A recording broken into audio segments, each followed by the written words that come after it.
everyone. Thank you so much for joining me on another episode on Why I Love Flagler County, your local podcast spotlighting different people on why they love Flagler and why they like running their business in Flagler. So today I'm super honored to have my guest Adam with me today. Adam runs the Dragon Institute here is it Palm Coast specifically, or is it We're in Benel. Okay, but now, yeah. And he's had the Dragon Institute, he said, since 2010, but he's Mm. only been in Flagler for less than a year. So, Adam, thank you so much for taking some time today. I really appreciate it. Thanks for having me. Yeah, so like you were just saying that you've only been in Flagler for about less than a year, which is huge. What brought you to Flagler? You're from California, is what I remember, right? Well, I'm actually from Jacksonville originally. Okay. And then I moved out to California for 20 years and then just recently came back. The prices out in California are crazy. So we came here with my wife earlier this year and set up the business and now it's growing. Yeah, immediately got to work. That's so cool. Yeah, we're in California. Where are you from, or where you were?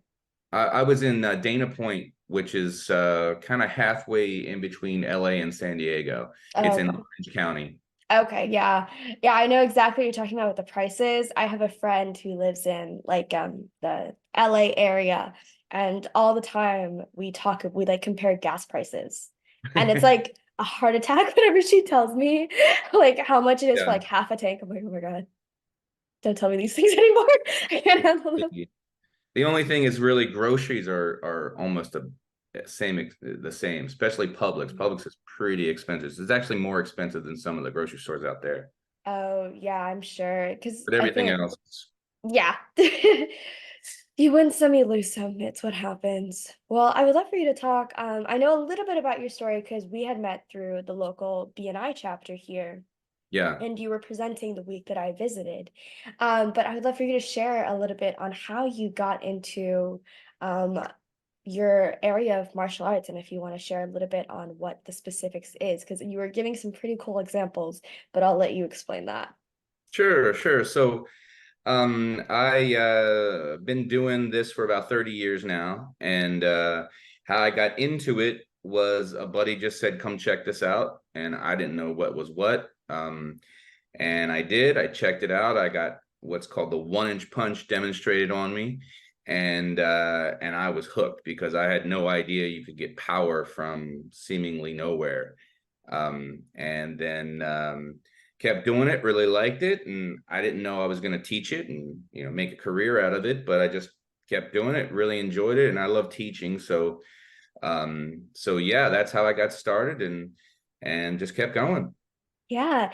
And your area of martial arts is not, you were saying it was kind of like a mix between like Tai Chi and like some other martial arts, if what I remember correctly, or something like that. Yeah, it's kind of like a hardcore self-defense. A lot of people think of Krav Maga with Mm-hmm. that as a real Israeli art, but it's kind of a hardcore practical self-defense for the street combined with Tai Chi. So in Mm-hmm. Tai Chi is very soft, low impact, very fluid, so it's kind of combines those two things together, which is very unique to have something that's really hardcore practical, but yet at the same time soft and low impact, you know? Yeah. And you're giving the examples that people are using this type of martial arts in like Christopher Nolan's Batman, is what I remember. Yeah, yeah. So Batman Begins, Christian Bale used a form of Wing Chun to a lot of different people. Jason Bourne, Liam Neeson in Taken. A lot of these actors are using this practical stuff lately, as opposed to in the past it was more kind of showy and Mm-hmm. high flying kicks and things like that, which look really really cool, but just not as practical. Yeah. And I think even John Wick uses Wing Chun in a form to do it, and that's what it's called. It's called Wing Chun, but at the same time, it's there's also different names for the evolutions of it as well. Yeah, I mean, those are some of my favorite action movies. I love Christopher Nolan's Batman. I think that's one of the best trilogies. Yeah. I remember like texting my friend, I'm like, oh my God, he just mentioned Batman. And she loves Batman. So we were just like nerding out for a minute. We're like, oh my God, this is so cool. I was like, Batman mentioned? This is crazy.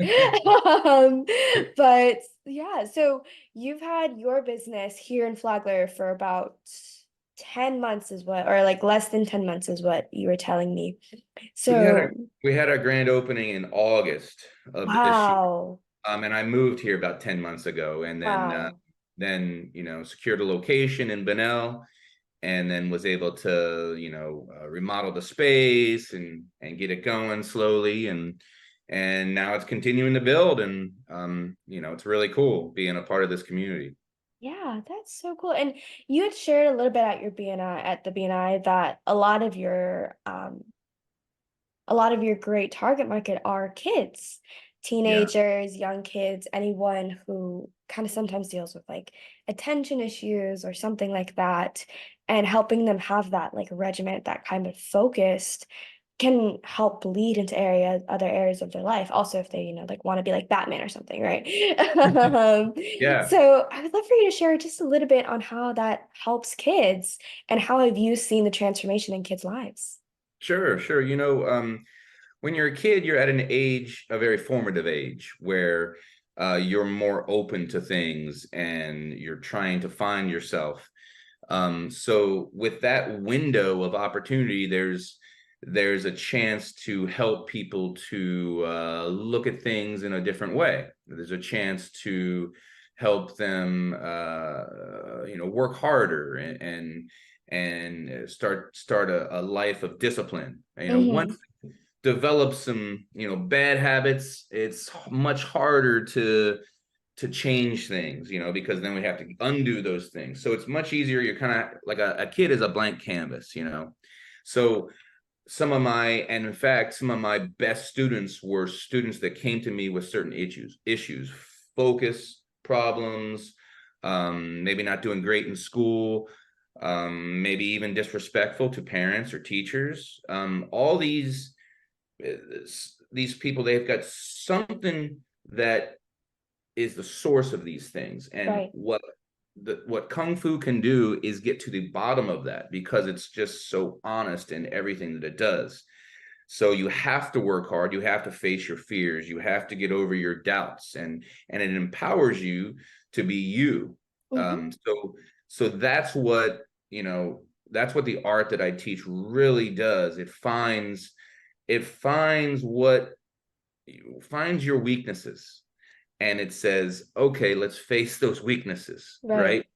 Let's not try to cover them up. Let's not try to just get beyond them. No, let's focus on those issues. Let's be honest about those issues, and then we can actually grow from there. And just the art just naturally does that itself. You really can't get good without focusing on those issues, but that's difficult to describe because it's very deep. And Right. people think of martial arts or kung fu as just as fighting, and which it is, but it goes much deeper than that. In order to get good, it's not just moves that Right. you learn. It's okay, I'm not good at this, and no one is good at it in the beginning. Everyone's a baby when they come to me, no matter what age Right. they are. But accepting and submitting to that path and to the process, and becoming like water, and not resisting things is so beautiful for everyone's life. That's why I like to say it's great for everyone, but at the same time, not everyone can be open to that, Sure. because they've got this going on, or this. You can't empty. Not everyone can empty their cup. Right. Which that's a whole part is like I completely understand there's so many opportunities that are open for everyone, but and then you think because a few people just weren't willing to have that openness, or they for some reason couldn't, that people start thinking that, oh, maybe it isn't for everyone, maybe it's only for a specific group of people, but like it can work for everyone. But it's that work you have to do on yourself, and I think sometimes people get really intimidated when they Yeah. have to think about doing these things. Yes. um but also, me and my family, we did taekwondo for like maybe less than a year, so not a super long time. And I'm not saying it's the same, but there's also, I feel like in a lot of martial arts, there's just that respect, that inherent respect that you have to have when it comes to learning this craft and being in that type of space, that I think a lot of people benefit from having to have these types of things drilled into them from whatever age they are. Absolutely. So when I can get kids at a formative age where they know they're having issues, Hmm. and we all know we're not doing great. Right. But at the same time, we don't know how to change that. So what I can do is I give them structure, and I give them a path to Hmm. prove themselves, and then all of a sudden there's a way to become better in these different areas that we're struggling in, because we have a specific path, as opposed to things being so I don't know what to do, and just kind of Right. just working out of nowhere. So Hmm. this gives them a focus. It gives them a method of improvement. I think that's what the beauty of it. It's a vehicle for just constant self-improvement, and humbling ourselves to actually work on the real issues. Yeah, that's such a transformative experience. Sorry, I was like struggling with the word. Um, but yeah, I and like you said, it's not something you can really put into words or describe, but I feel Hard, like you did a great job of understanding where it can come from and why someone would might want to look into something like that, right? and what are the things they can look out for their life and be like, you know, Adam's right. I do struggle with this one thing. Maybe this is time I should go see him, and this is a good trigger word for me. Um, and I know you're really new to the area, so maybe this might be an unfair question, but what are some of the ways that you started integrating into the community and getting yourself out there and really learning to be with the community? Well, coming here, I didn't know anyone in the area. Oh, with the exception of one student actually came with me from California, so I did know one person. Wow. Yeah, and so he's training with me. He and then so I didn't know many people in the community, so I didn't really know what to do at first. So the first thing I did was join the Chamber of Commerce. That Mm. was the first thing. And then we had our grand opening, and then at our grand opening, one of the chamber members said, "Why don't you come check out this networking group?" And it's BNI. So I did, and I was like, "Whoa, this is super cool!" And Mm-hmm. I like it because I specifically really like BNI because it's so harmonious. It's very which kung fu is. It's everyone helps everyone, and Right. it's kind of a beautiful thing because a lot of people are just in this world out for themselves, right? It's a way that we can give and receive at the same time. It's really, really cool. So there's that. And beyond that, I don't really, I'm not too much out in the community besides that, other than students coming in. So for Right. me, I start to develop the community within my school, and then Yeah. I started to meet people that way. So then, okay, from there, I've been able to get into some yoga, because of that, and then go working out in Right. this area because of the people that I've met. Yeah, I think those are great places to start, networking groups, especially. And I think a lot of what we are saying kind of circles back is that you have to have that openness when you go into these places. So people are able to see you and know that you are open. I think sometimes people go into networking groups and they're super guarded, and then they're like, I'm not going to get anything out of this. And then they don't get Right. anything out of this. And then they're like, Absolutely. why didn't this work for me? I didn't want anything, but why didn't it work? And it's like, well, That's probably why. Um, Absolutely. but yeah. It goes back to the empty cup thing. Whatever Right. you're doing, in order to receive it, you've got to truly give it a chance. And Yes. people may want to do that, but not everyone can. Right. A little bit easier said than done, but it's definitely worth it to go through it. Absolutely. Well, Adam, thank you so much for taking a few minutes out of your day to spend it with me. I think this has been just a really amazing and eye-opening conversation for me. I really appreciate it. So now that people may know a little bit on why they should go see you and what they should look out for, what is the best way that they can find you and then maybe support you on social media, things like that? So I'm in Bunnell. My school's right in Bunnell on US 1 or Mhm. State Street, as it's called Oh, there. nice.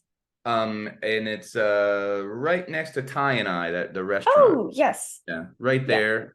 So we're just right down. We can walk to get some Thai sometimes. Some So good Thai. Yeah, it's really good there. I love it. and then you can go online to my website. It's just dragoninst.com, and you can see my page there.